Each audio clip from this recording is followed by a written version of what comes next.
You pull a tortilla out of the bag tonight, wrap it around whatever you're having for dinner, and you don't think about it twice, because a tortilla is supposed to be the boring part of the meal. Flour, water, a little fat, maybe some salt. That's the whole idea behind it. But turn the bag around before you heat the pan and read what's actually printed there, and most of what you'll find has nothing to do with flour or water or fat. You already ate one of these this week, probably more than one, and you never once checked. That's not a guess about the future. That already happened. My wife Miriam can tell inside 2 seconds without reading a word. She'll pick one up, fold it in half cold, straight out of the refrigerator, and if it bends soft instead of cracking, she sets it back down. She doesn't need the ingredient panel for that. Her hands already know what real dough does when it's cold, and a tortilla that stays soft and rubbery in the fridge isn't behaving like flour and water and fat. Something else in there is doing that work. I'm Amos Stoltzfus.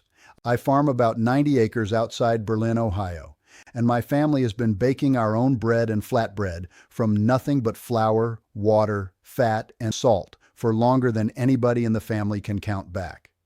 I know what real dough smells like when it's fresh, and I know how fast it goes bad when nothing false has been added to keep it soft, past its time. Before we get into today's list, Miriam and I put together a little booklet of our own plain baking notes, the kind of thing our grandmothers would have kept in a kitchen drawer. It's at the link below if you want it, and there's no pressure attached to it at all. Everything in this video is free either way, whether you ever open that link or not.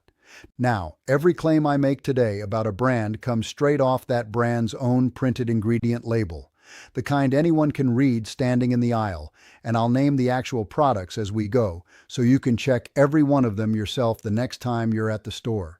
Here's one number to hold on to before we start. A real tortilla, made the old way, has 3 ingredients if it's corn and 4 if it's flour. Corn, water, and lime for corn. Flour, water, fat, and salt for flour. Every single ingredient past that number is there because the base recipe couldn't survive the trip from the factory to your kitchen without help. And today I'm going to show you 5 packages where that help adds up fast, and 2 where it barely shows up at all. Starting at number 5. Mission Flour Tortillas. The tortilla sitting in more American refrigerators than any other. The one so common it barely registers as a brand anymore. It just feels like what a tortilla is.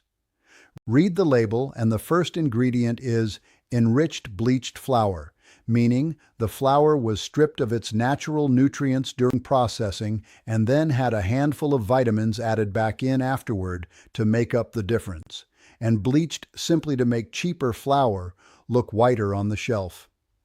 After that comes a full list of dough conditioners, cellulose gum, and gar gum for texture, and then calcium propionate and sorbic acid, both preservatives, sitting there specifically to hold off mold.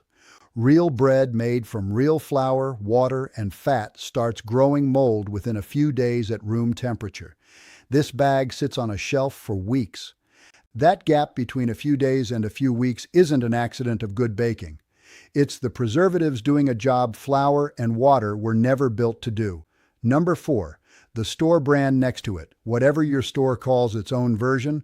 No story on the front, no family name, just a plain bag and a lower price. Read that label and you'll find nearly the identical list: enriched bleached flour, the same family of dough conditioners, the same calcium propionate holding off mold. The big difference between the store brand and the name brand isn't in the bag. It's in the marketing budget the name brand is charging you for. Number 3, Old El Paso. The tortillas that show up in the taco kit with the yellow box and the seasoning packet, the brand more associated with Tuesday night dinner than almost any other in the country, owned by General Mills, the same company behind a long list of cereal boxes. Read the tortilla label inside that kit, and palm oil and glycerin sit right near the top. Glycerin functioning here as an added sweetener, even though nothing about this product reads as sweet. Further down sits hydrogenated vegetable oil, the kind of processed fat that can carry small amounts of trans fat even when the front of the package rounds that number down to zero, and the same calcium propionate and potassium sorbate holding the shelf life together. A weekly family dinner built around a product engineered first for a production line and only second for a dinner table. Number 2, Guerrero, the tortilla positioned everywhere as the closest thing on the shelf to something a grandmother would have made by hand, the packaging built entirely around that feeling of closeness to the original.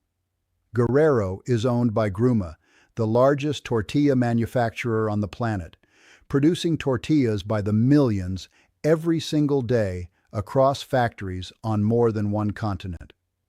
Read the label on a Guerrero flour tortilla and you'll find the same enriched bleached flour, the same dough conditioners, and on several of their corn and flour lines, cellulose gum sitting right there in black and white, wood pulp fiber, added purely to fix a texture problem the base dough couldn't solve by itself. The heritage feeling is on the front of the bag. The industrial formula is on the back, and the back is the part that's actually true.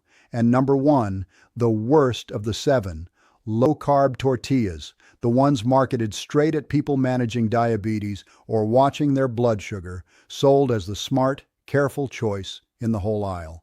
Read a low-carb label and you'll typically find something like 15 to 20 ingredients, more than any standard tortilla on this entire list, built that way specifically to push the net carb number down. Modified wheat starch, added fiber, and vital wheat gluten do the carb math.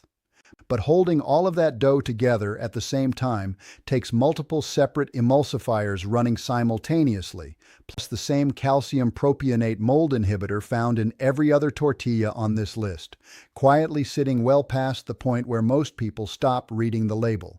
The exact shoppers reading labels most carefully in that entire aisle are the ones least likely to make it past ingredient 6. Now, stop with me right here, because this next part matters more than any brand name I've said today. There is one simple test you can run on any tortilla, any brand, for the rest of your life, and it costs you nothing. Take the tortilla straight from the refrigerator and fold it in half, cold, before you ever turn on the stove. Real dough, made from flour or corn, water, and fat, goes stiff and wants to crack when it's cold. That's what those 3 or 4 ingredients actually do under cold temperatures. If it folds soft and rubbery straight out of the fridge with no cracking at all, something besides flour, water, and fat is holding that flexibility together, and now you know to go check the label for exactly what it is. Here's why this keeps happening, and it isn't some hidden conspiracy against you. A tortilla made honestly, with real ingredients and nothing to extend its life artificially, lasts 3 or 4 days before it needs to be used or frozen.